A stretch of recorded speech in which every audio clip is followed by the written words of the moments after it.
Bapak saudara-saudara, hari ini kita akan belajar mendalami dan memaknai bagian firman Tuhan yang telah kita baca, Matius 25 ayat 14 sampai 30, yakni perumpamaan tentang talenta. Dan harapannya ketika kita mendengar ini, kita punya komitmen untuk menghidupinya dalam kehidupan ibu bapak, saudara-saudara, dan saya sehari-hari. Bapak, kita tentu pernah mendengar kalimat yang bilang begini, setiap orang itu punya talenta yang Tuhan kasih masing-masing. Dan talenta yang Tuhan kasih masing-masing itu pasti beda-beda. Tapi mari tong belajar. Ada yang punya talenta untuk menyanyi, ada yang talenta menari, ada yang punya talenta bermain musik, ada yang punya talenta untuk membuat kerajinan tangan, atau banyak kemampuan-kemampuan yang lain yang dimiliki masing-masing orang. Apakah itu talenta? Bisa. Tapi kita belajar apa itu talenta. Kalau kamus bahasa Indonesia, dia menyebutkan bahwa talenta itu pembawaan seseorang sejak lahir.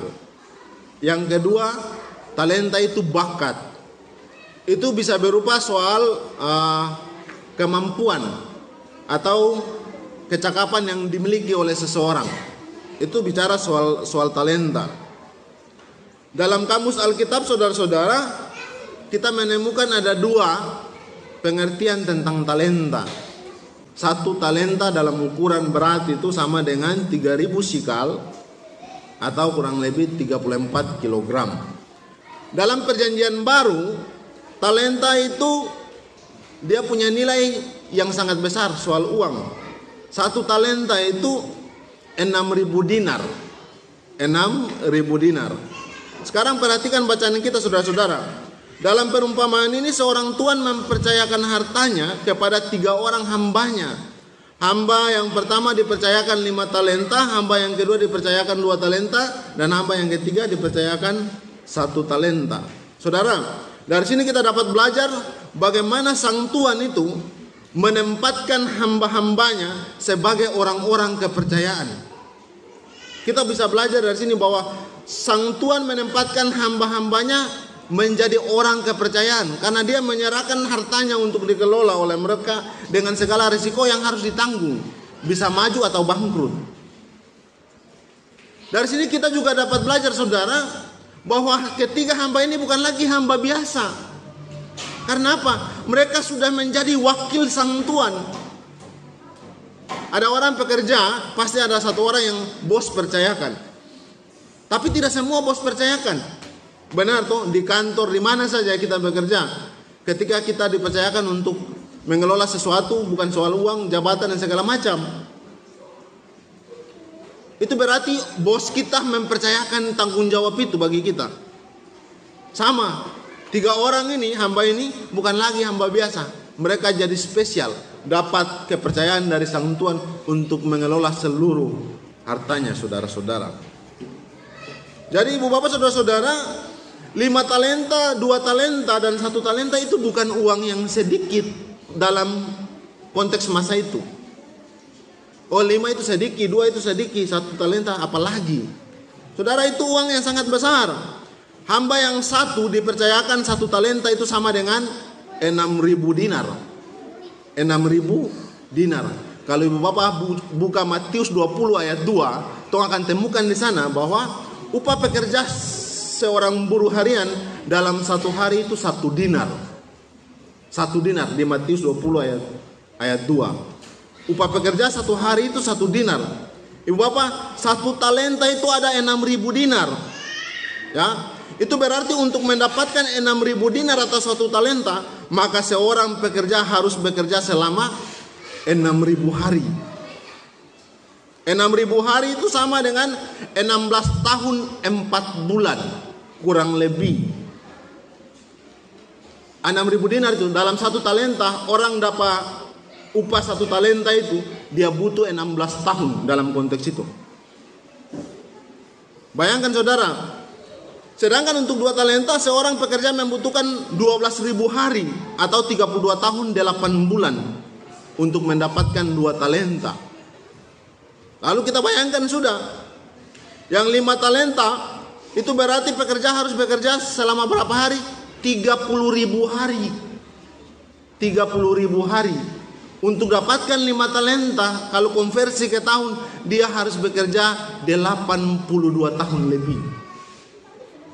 Itu bukan uang yang sedikit, saudara. Kalau sekarang kita hitung, zaman sekarang minimal kita satu hari saya paling minimal 50.000 satu hari. Kalau kita pakai acuan ukuran dalam konteks Alkitab, 1 talenta itu 1 dinar zaman PB, maka 1 talenta 6.000 dinar sama dengan berapa? Kali 50.000, 300 juta. Kecil kah besar itu? Besar. 1 talenta dalam konteks kita sama dengan 300 juta. Itu bukan uang sedikit. Kalau tong kredit kira-kira tong store kes pulang berapa puluh tahun itu. Tapi Tuhan itu, sang Tuhan mempercayakan kepada hamba-hambanya. Bukan soal jumlah. Jumlah boleh berbeda, tapi yang penting di sini adalah kepercayaan sang Tuhan berikan kepada mereka. Itu yang penting. Lalu sekarang kita lihat saudara-saudara, bagaimana mereka bertiga melaksanakan tugas mereka, mengelola harta sang Tuhan. Saudara, maka kita dengan jelas melihat dalam bacaan kita, hamba yang pertama 5 talenta jadi 10 talenta.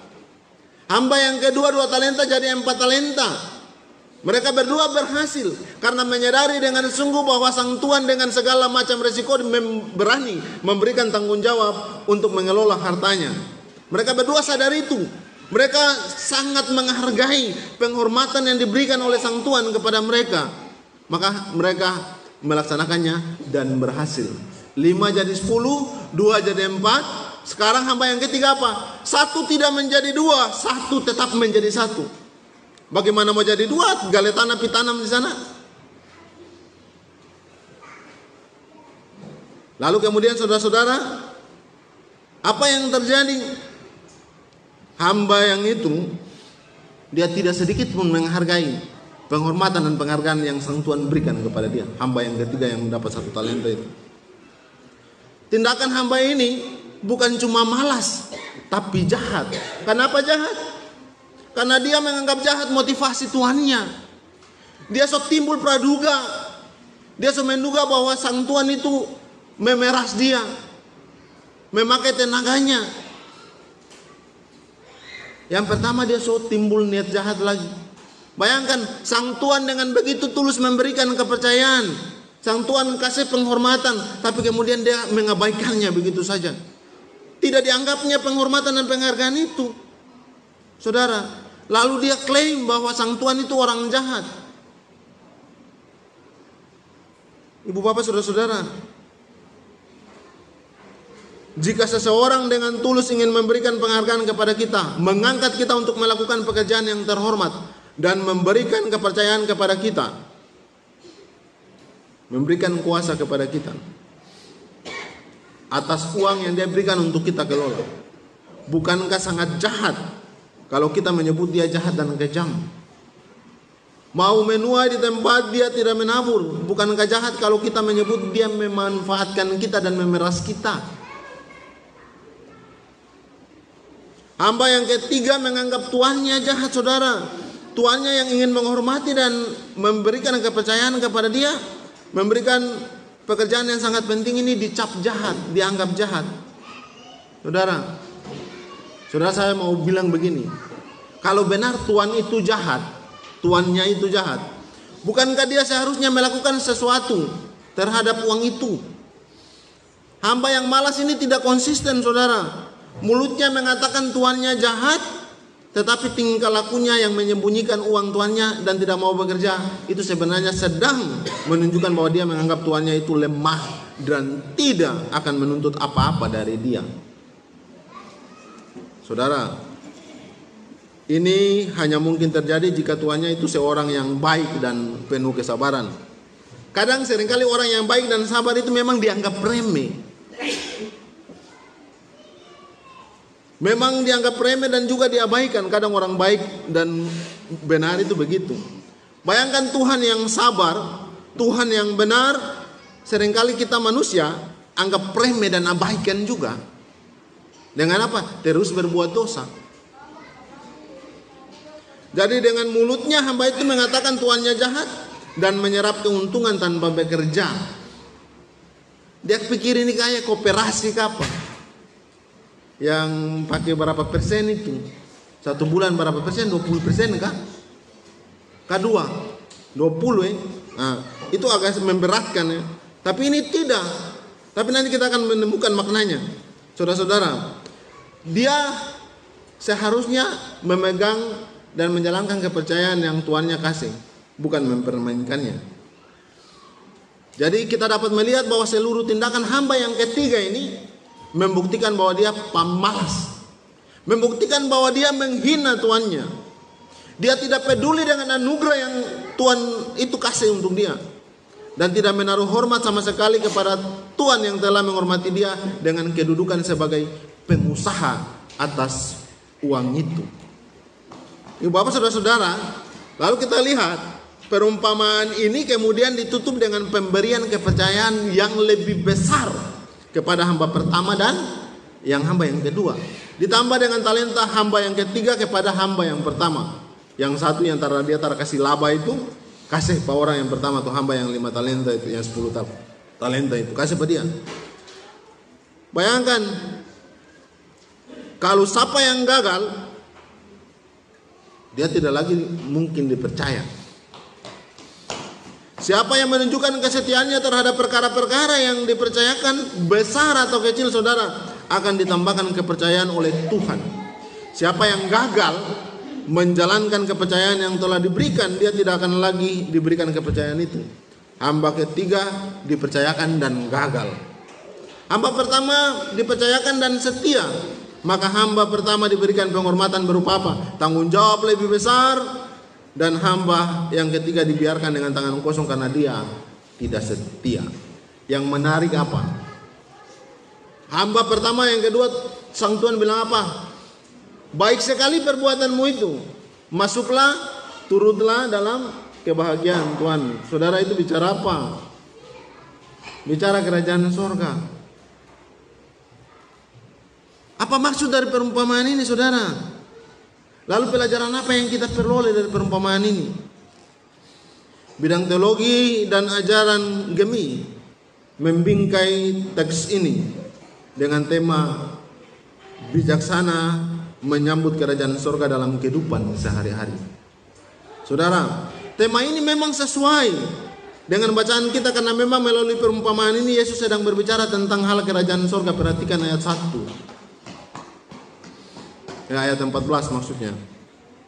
Ini menjadi pelajaran yang sangat penting bagi kita.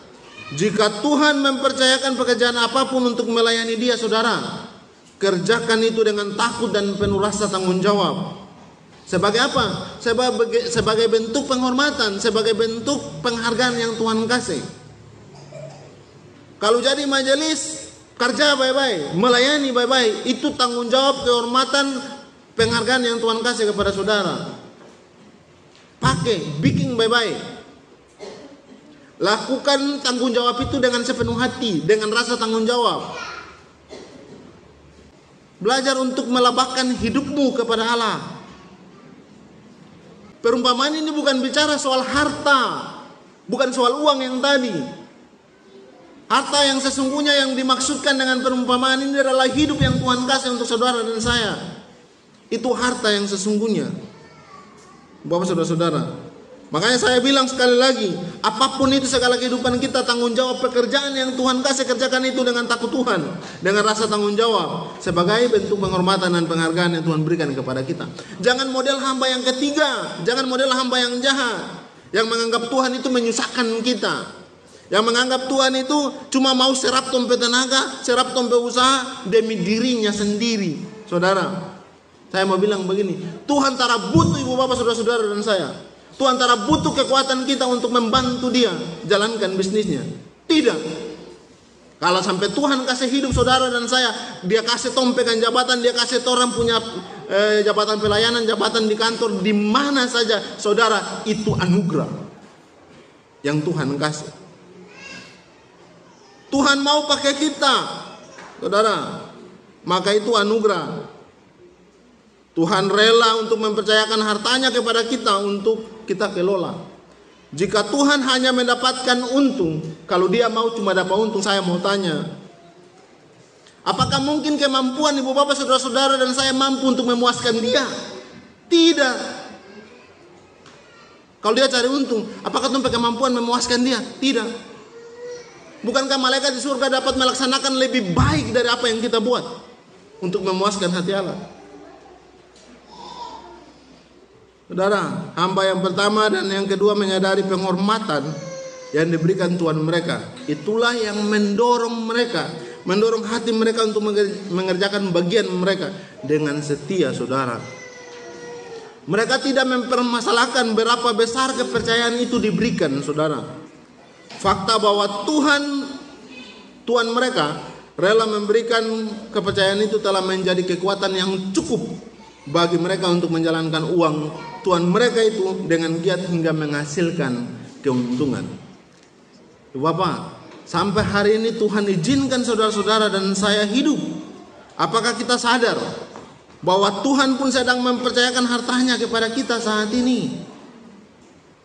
Saat ini dalam hidup kita, Tuhan sedang memberikan kepercayaan kepada kita. Mari kita perjuangkan apa yang Tuhan percayakan kepada kita, agar apa yang mau dinyatakan oleh Tuhan dapat benar-benar kita jalankan dengan segenap usaha dan kerelaan. Tempat kita bekerja, studi, usaha, melayani, hidup, dimanapun engkau ditempatkan, itu sesungguhnya adalah harta yang Tuhan percayakan. Saudara, kalau talenta tadi berbicara soal jumlah uang dan segala macam, lalu waktu yang kita gunakan untuk mencapai itu, saudara, saya mau bilang, bukan seberapa panjang umur saudara-saudara dan saya, seberapa lama kita hidup, tapi bagaimana tanggung jawabmu untuk mengisi hari-hari hidupmu sebagai bagian dari menjalankan penghormatan dan penghargaan yang Allah kasih untuk ibu bapak saudara-saudara dan saya. Ibu bapak, hidup seluruh hidup kita, ibu bapak saudara-saudara dan saya, itulah sebenarnya harta milik Tuhan kita, yaitu Yesus Kristus sendiri. Dia mengambil resiko sangat besar dengan mempercayakan itu kepada bejana tanah liat yang retak, yang mudah rusak seperti ibu bapak saudara-saudara dan saya. Ini, saudara-saudara, hak istimewa dan penghormatan yang Tuhan rela berikan kepada kita yang sangat tidak layak mendapatkannya. Tapi karena anugerah Tuhan, cinta Tuhan yang besar, Dia mau kasih percayakan hidup itu untuk kita. Pakai, kelola hidup ini baik-baik. Apa yang ada padamu, talenta-talenta kebaikan, kebenaran, hidupkan dalam hidupmu sebagai hal untuk kita memperlabahkan hidup kita. Talenta-talenta kita harus digandakan, mengajarkan kepada orang lain lagi mengajarkan kepada orang lain. Bagaimana itu laba dia beranak pinak ke bawah tuh, sebagai bagian dari menjalankan tanggung jawab itu. Bukan kita kasih kubur tempat talenta, bukan tong tinggal diam saja, tidak, saudara.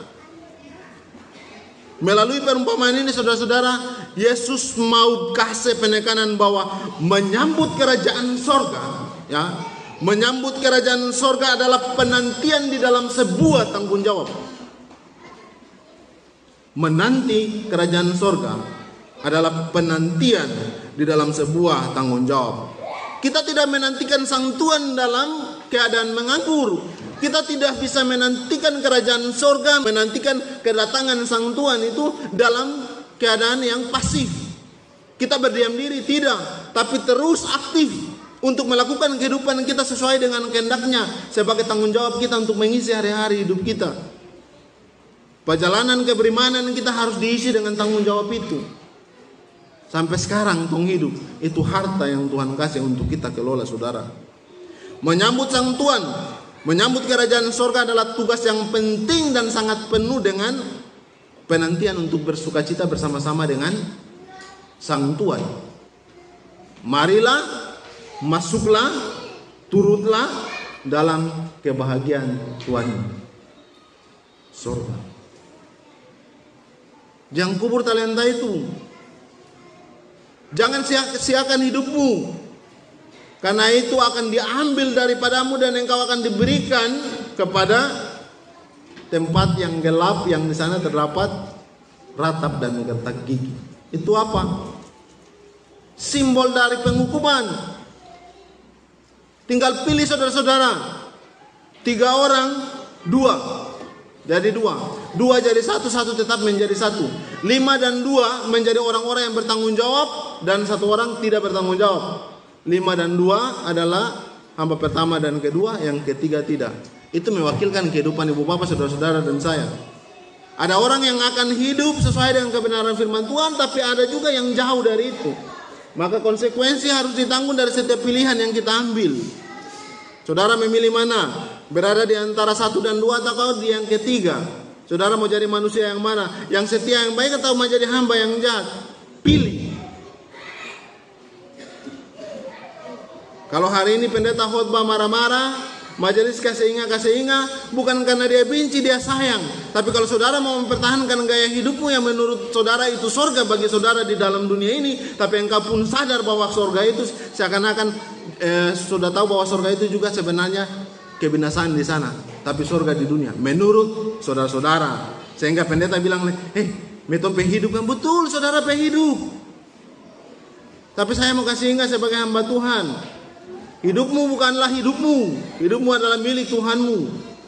Tapi kalau saudara begitu, itu bukan lagi hidupmu. Hidupmu bukan lagi menjadi milik Tuhanmu, yang kau telah menyerahkan dirimu kepada kebinasaan, kepada kegelapan, kuasa si jahat itu. Silakan pilih saudara. Mari kita berefleksi. Bijaklah dalam menyambut kerajaan surga. Mau bijak atau tidak, tentukan pilihanmu sekarang dan selanjutnya. Tuhan Yesus memberkati. Amin.